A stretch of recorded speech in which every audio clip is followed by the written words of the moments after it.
teman-teman semuanya, kami dari kelompok 1. Di sini kami akan melaksanakan praktikum yaitu ekosistem darat. Apa sih itu ekosistem?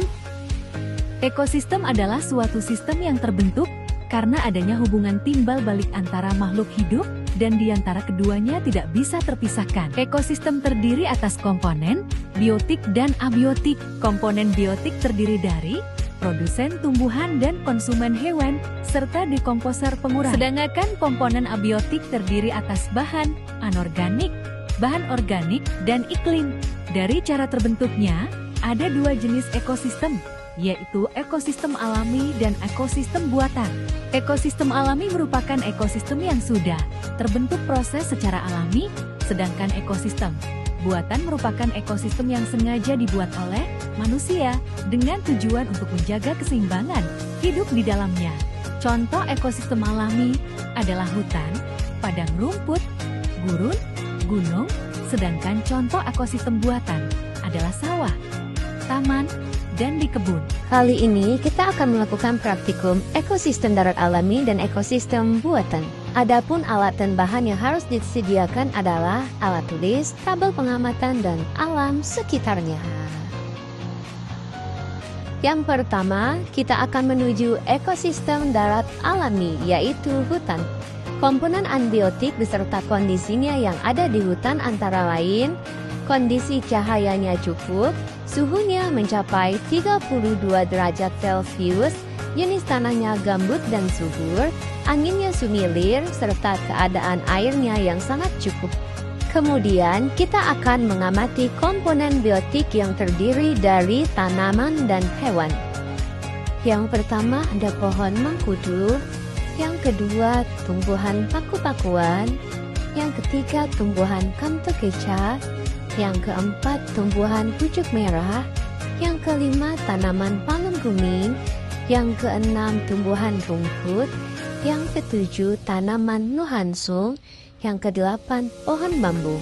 Dari kedelapan pohon tersebut saling berinteraksi dengan komponen biotik di lingkungannya, di mana tanaman membutuhkan cahaya, matahari, air, dan juga tanah untuk membantu proses pertumbuhan dan perkembangannya. Selain itu, dalam beberapa tanaman juga membutuhkan hewan yang dapat membantu proses penyuburannya.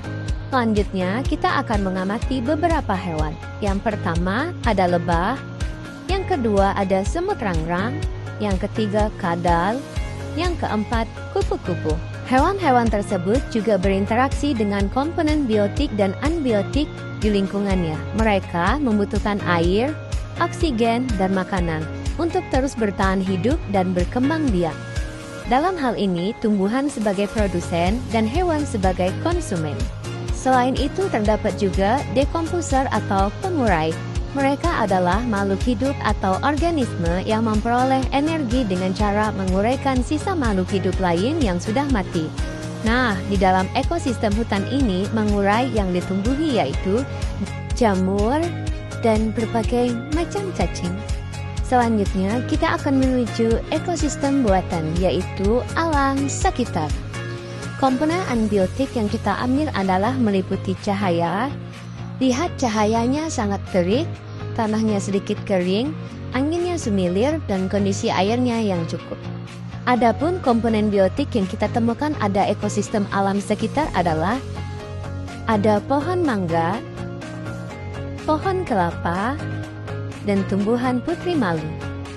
Semua tanaman tersebut saling berinteraksi dengan komponen anbiotik, di mana mereka membutuhkan cahaya matahari, air, dan tanah untuk membantu proses pertumbuhan dan perkembangannya. Selain tumbuhan komponen biotik lain, ada juga beberapa jenis hewan.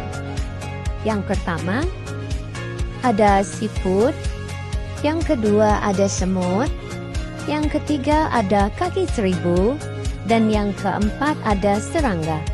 Hewan-hewan tersebut juga saling berinteraksi dengan komponen anbiotik dan biotik lainnya. Mereka membutuhkan air, oksigen, dan makanan untuk terus bertahan hidup. Adapun dekomposer atau pengurai yang ditemukan adalah jamur dan cacing. Berikut adalah tabel hasil pengamatan komponen anbiotik dan biotik ekosistem darat alami. dan darat buatan. Kesimpulan, dari hasil pengamatan pada lingkungan sekitar hutan dan alam sekitarnya menunjukkan bahwa di alam ini terdapat hubungan timbal balik antar unsur atau komponen biotik dan abiotik yang membentuk sistem ekologi atau yang disebut ekosistem. Interaksi tersebut mendukung keseimbangan alam yang menguntungkan bagi makhluk hidup termasuk manusia. Sampai di sini dulu praktikum kami hari ini. Sekian dan terima kasih.